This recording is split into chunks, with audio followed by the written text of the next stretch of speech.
രക്ഷകന്റെ വഴിത്താരകളിലേക്ക് സ്വാഗതം. രക്ഷാകര ദൗത്യ നിർവഹണ പാതയിലെ സുപ്രധാന സ്ഥലങ്ങളിലൂടെയുള്ള ഒരു തീർത്ഥാടനം. ഇന്ന് നമ്മൾ പോവുക ഒലിവുമലയിലേക്കാണ്. ഒലിവുമല ജെറുസലേം നഗരത്തിൻ്റെ കിഴക്കേ ഭാഗത്ത് കാണുന്ന മലനിരകളാണിത്. ഏകദേശം 3.5 കിലോമീറ്റർ നീളമുള്ള മലനിരകൾ. വടക്കേ അറ്റത്ത് മൗണ്ട് സ്കോപ്പുസ്. AD 70 ടൈറ്റസ് ജെറുസലേം നഗരം കീഴടക്കാൻ വരുമ്പോൾ അകലെ നിന്ന് ദീർഘദർശിയിലൂടെ ജെറുസലേമിനെ നോക്കിയിരുന്ന സ്ഥലം, ഹീബ്രു യൂണിവേഴ്സിറ്റിയുടെ സ്ഥലം. തെക്കേ അറ്റത്ത് മൗണ്ട് ഓഫ് കറപ്ഷൻ, ഉദപ്പിൻ്റെ മല. സോളമൻ രാജാവ് തൻ്റെ വിജാതീയ രാജ്ഞിമാർക്ക് വേണ്ടി ബലിപീഠങ്ങൾ ഉണ്ടാക്കിയ ധൂപാർപ്പണം നടത്തിയിരുന്ന സ്ഥലം. ഇതിൻ്റെ രണ്ടിൻ്റെയും നടുക്കാണ് Jebel Attur, the mountain, the holy mountain, നമ്മുടെ സുവിശേഷങ്ങളിലെ ഒലിവുമല. ഈ ഒലിവുമലയുടെ കിഴക്കേ ചെരുവിലാണ് ബെത്താനിയ ഗ്രാമം. അവിടെ നിന്ന് ഒലിവുമലയിലേക്ക് കയറുമ്പോൾ ബെത്സ്ഫഗെ, അത്തിയുടെ ഭവനം എന്നാണ് അർത്ഥം. 2 സംഭവങ്ങളാണ് ഇവിടെ നമ്മൾ ഓർക്കുക. ബെത്താനിയയിൽ നിന്ന് ജെറുസലേമിലേക്ക് പോകുന്ന വഴിയിൽ ദേവാലയത്തിലേക്ക് പോവുകയും തിരിച്ചു വരികയും ചെയ്യുന്ന നേരത്താണ് കർത്താവ് അത്തിമരത്തെ ശപിക്കുന്ന രംഗം നമ്മൾ കാണുക. ഈ രംഗം ഓർക്കുന്ന സ്ഥലമാണിത്. അത്തിമരത്തെ ശപിക്കുന്നു. അപ്പോൾ സുവിശേഷകൻ പറഞ്ഞു, സമയമായിട്ടില്ല. പിന്നെ എന്തുകൊണ്ടാണ് ശപിച്ചത്? എന്തുകൊണ്ടാണ് ഫലങ്ങൾ തേടിയത്? അത്തി പൂക്കുന്നത് മാർച്ച് അവസാനത്തിലാണ്. ഒരാഴ്ച കൊണ്ട് ഇലകൾ നിറയും. അതിൻ്റെ ഒപ്പം അതിൻ്റെ വശങ്ങളിൽ, തണ്ടുകളിൽ ചെറിയ കുമിളകൾ പോലെ ഒരു ചെറുനാരങ്ങയുടെ അത്ര വലുപ്പത്തിലുള്ള ചെറിയ കുമിളകൾ ഉണ്ടാകും. സാധാരണക്കാർ ഇത് പറിച്ച് തിന്നുന്നതാണ്. ജെറുസലേം നഗരത്തിൻ്റെ തെരുവീതികളിലെ വഴിക്കച്ചവടക്കാർ ഇന്നും ഇത് വിൽക്കാൻ വയ്ക്കും. ഈ സാധനത്തിന് തക്ഷ എന്ന് പറയുന്ന ഈ കായയാണ് കർത്താവ് അന്വേഷിച്ചത്. ഇത് കുറച്ച് കഴിയുമ്പോൾ പഴുത്ത് കരിഞ്ഞു പോകും. അതിനുശേഷമാണ് അത്തിപ്പഴം ഉണ്ടാവുക. രണ്ടാമത് ഇവിടെ ഓർക്കുന്ന സംഭവം, കർത്താവ് ജെറുസലേമിലേക്കുള്ള യാത്രാമധ്യേ ഇവിടെ നിന്നിട്ടാണ് ശിഷ്യന്മാരെ പറഞ്ഞയക്കുന്നത്. ഓശാന ഞായറാഴ്ചത്തെ ഘോഷയാത്രയ്ക്ക് വേണ്ടി കഴുതയെ ആവശ്യമുണ്ടെന്ന് പറഞ്ഞ്. ആരെങ്കിലും നിങ്ങളോട് ചോദിച്ചാൽ കർത്താവിന് ഇതിനെക്കൊണ്ട് ആവശ്യമുണ്ട് എന്നാണ് പറയുക. നമ്മൾ ഒത്തിരി കളിയാക്കുന്ന ഒരു മൃഗമാണ് കഴുത. പക്ഷേ കർത്താവിന് അതിനെക്കൊണ്ട് ആവശ്യമുണ്ട്.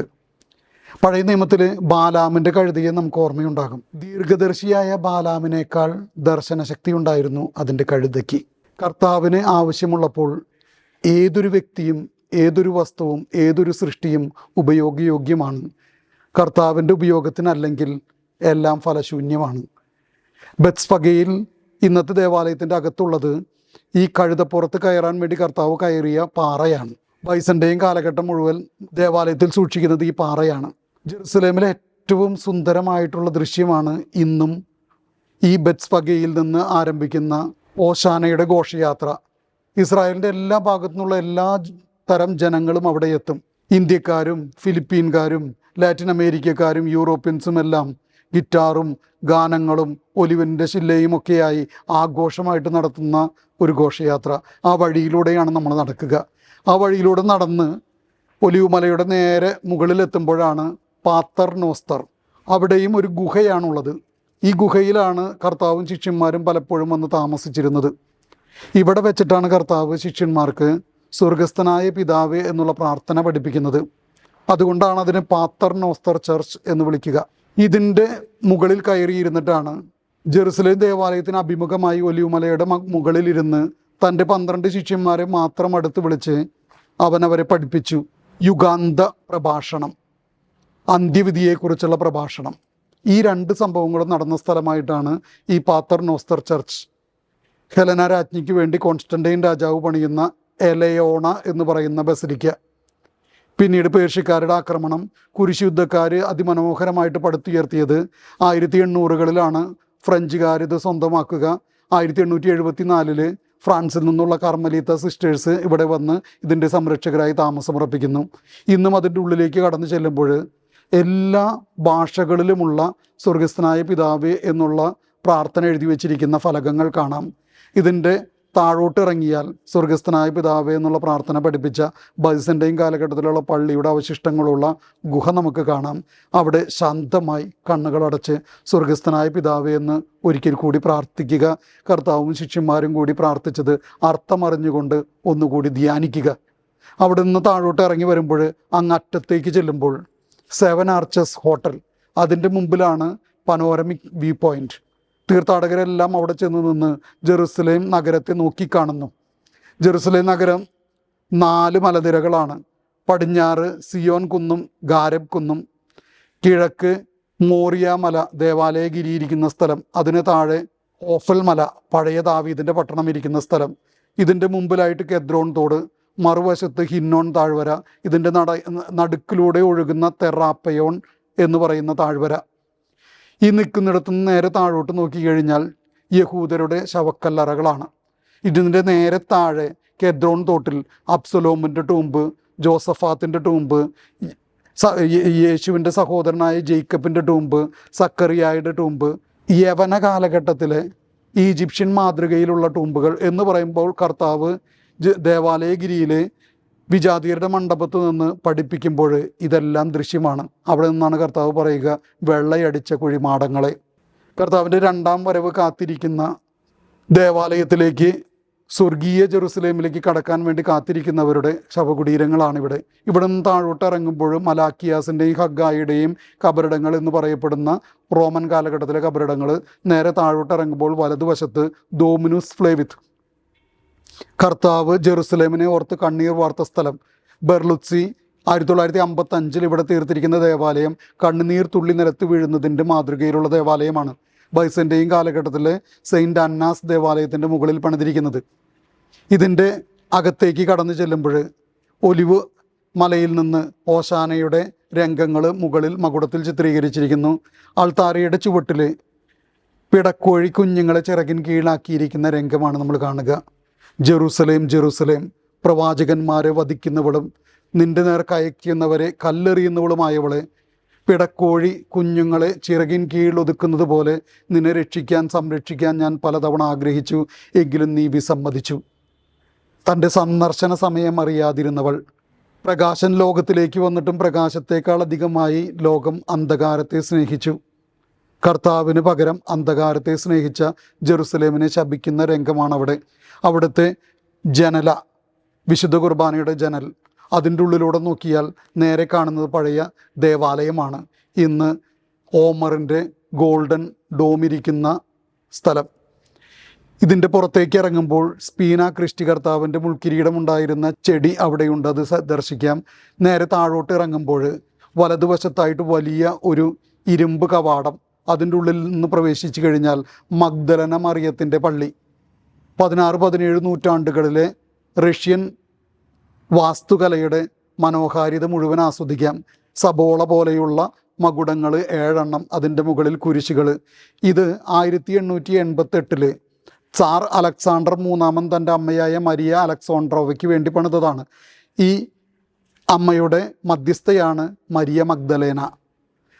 മരിയ മഗ്ദലേന ബൈബിളിൽ നമുക്കറിയാം 12 അരൂപികളെയാണ് അവളിൽ നിന്ന് പുറത്താക്കിയെന്ന് സുവിശേഷകന്മാർ പറയുക. എന്ന് പറഞ്ഞാൽ സമ്പൂർണ്ണമാണ്. വലിയ ഏതോ രോഗത്തിൽ നിന്ന്, വിഷാദ രോഗം പോലെയുള്ള ഏതോ രോഗത്തിൽ നിന്ന് അവളെ വിമുക്തമാക്കുന്നു.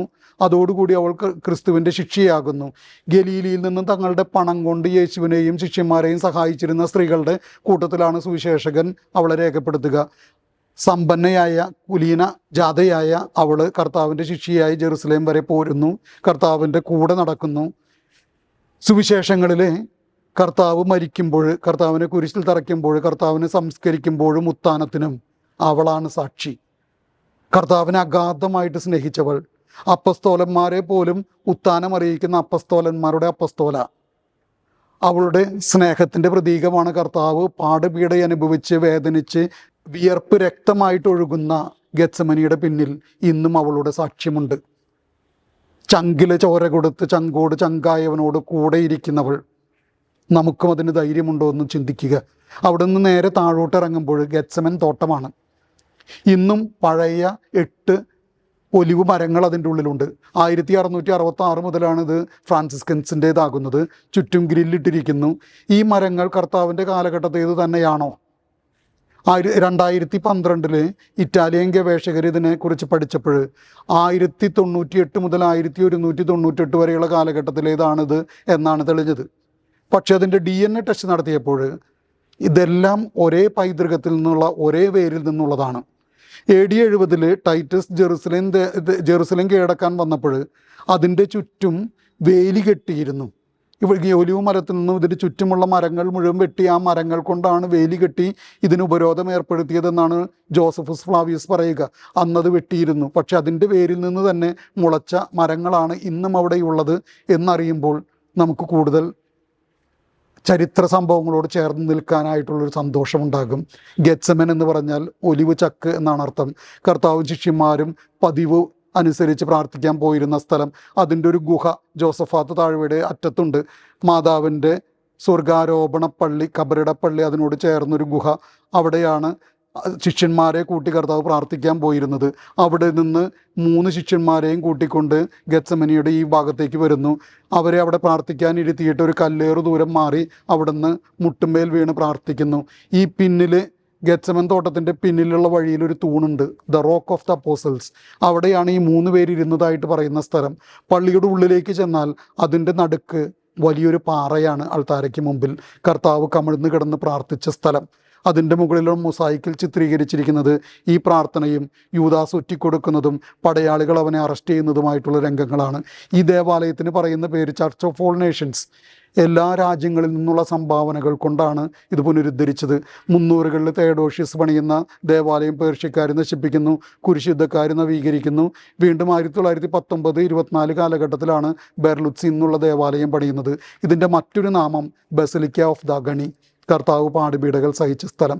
ഇതിൻ്റെ മുഖവാരത്തിന് മുകളിൽ ലോകത്തിൻ്റെ മുഴുവൻ സഹനങ്ങൾ പിതാവായ ദൈവത്തിന് സമർപ്പിക്കുന്ന ക്രിസ്തുവിനെ കാണാം. അതിനും മുകളിൽ കുരിശിലേക്ക് നോക്കി നിൽക്കുന്ന 2 മാൻപേടകൾ. ദൈവമേ, എൻ്റെ ഹൃദയം അങ്ങയെ തേടുന്നു എന്ന് പറയുന്ന സങ്കീർത്തനം അവിടെ ഓർക്കാം. ഇതിൻ്റെ തൊട്ടുപുറകിലായി ഈ ശിഷ്യന്മാരുടെ പാറയ്ക്ക് വലതുവശത്ത് ഹെർമിറ്റേജാണ്, പ്രാർത്ഥിക്കുന്ന സ്ഥലം. ശിഷ്യന്മാരോട് കർത്താവ് പറഞ്ഞത്, ആത്മാവ് സന്നദ്ധമെങ്കിലും ശരീരം ദുർബലമാണ്, അതുകൊണ്ട് ഉണർന്നിരുന്ന് പ്രാർത്ഥിക്കുക. ഉണർന്നിരുന്ന് പ്രാർത്ഥിക്കുവാൻ, പ്രലോഭനങ്ങളിൽ വീഴാതിരിക്കാൻ കർത്താവിൻ്റെ ഈ പീഡാനുഭവ വഴികളെ ധ്യാനിച്ചുകൊണ്ട് നമുക്കും ഈ നോമ്പുകാലം ഫലദായകമാക്കാം. ഈശോ മിശിഹായ്ക്ക് സ്തുതിയായിരിക്കട്ടെ.